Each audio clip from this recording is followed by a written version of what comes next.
কিছু বাচ্চা কাচ্চা ছেলে পেলে। এখন আবার প্রথম করছে বৈষম্য বিরোধী ছাত্র আন্দোলন, তারপরে করছে নাগরিক কমিটি, এখন আবার করতেছে কি পার্টি, জাতীয় নাগরিক পার্টি।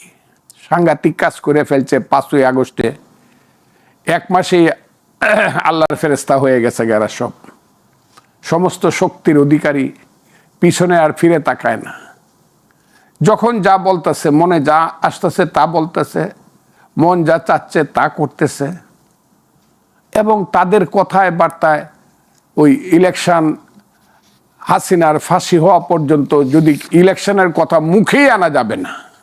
একজনে আমাদেরকে সাবধান করতেছে, এর আগে আরেকজনে বলছে যারা নির্বাচন চায় তারা হলো ভারতের দালাল এবং দেশদ্রোহী। এটা নাসিরুদ্দিন, জনাব নাসিরুদ্দিন পাটোয়ারি, ওনার কথাবার্তা এখন অমৃত বাণী আর এখন শুনি না। তারপরে সর্বশেষ যাকে নেতা বানানো হইলো 26 বছরের আমার সন্তান, তার নাম বোধহয় নাহিদ, ও আবার বইলে ফেললো না এখন যে পরিবেশ পরিস্থিতি আছে আইন শৃঙ্খলার, এইবার ইলেকশনটা হওয়া ঠিক হবে না। সেই যে বাচ্চাদেরকে খাওয়ানো, না খাইতে চাইলে মার যে কত কষ্ট হয়, বাবা খাও একটু একটু খাও, না না আমি মিষ্টি দিয়া ভাত খাবো না, কি দিয়া খাইবা, লবণ দিয়া খাবো, না না আমার লবণ ভালো লাগে না, হ্যাঁ আমি রসগোল্লা খাবো।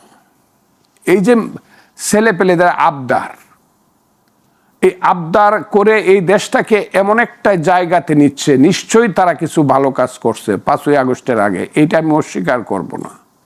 তাদের সাহসিকতা ছিল, সবকিছুই ছিল, কিন্তু তাদের পিছনে একটা কালো শক্তি কাজ করছে। ওই কালো শক্তি যাদেরকে তারা বলছে ভ্যানগার্ড, এই কালো শক্তিতে তারা শক্তিমান হয়ে কাজ করার কারণে এখন নিজেরা আর কোনো সিদ্ধান্ত নিতে পারতেছে না। সেই শক্তি তাদের নিয়ন্ত্রণ করছে, সেই কালো শক্তি তাদের নিয়ন্ত্রণ করছে, ব্যবহার করছে। এবং তারা নিজেরা যখন কাজ করতে যাচ্ছে তারা ভুল করছে, এখানে গিয়ে মার খেতেছে।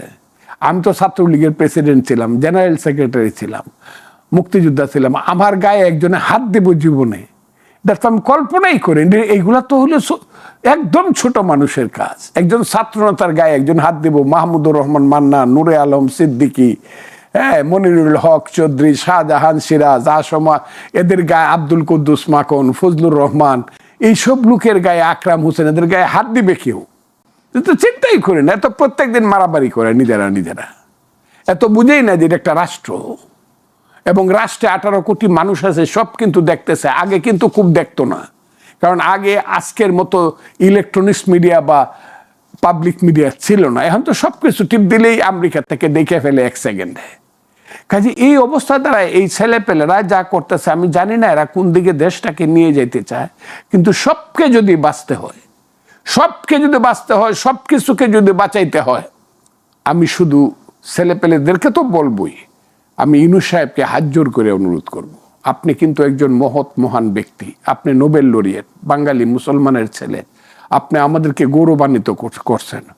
এমন জায়গাতে যায়েন না যে ইতিহাসের কালো অধ্যায়ে আপনার নামটা লেখা হয়।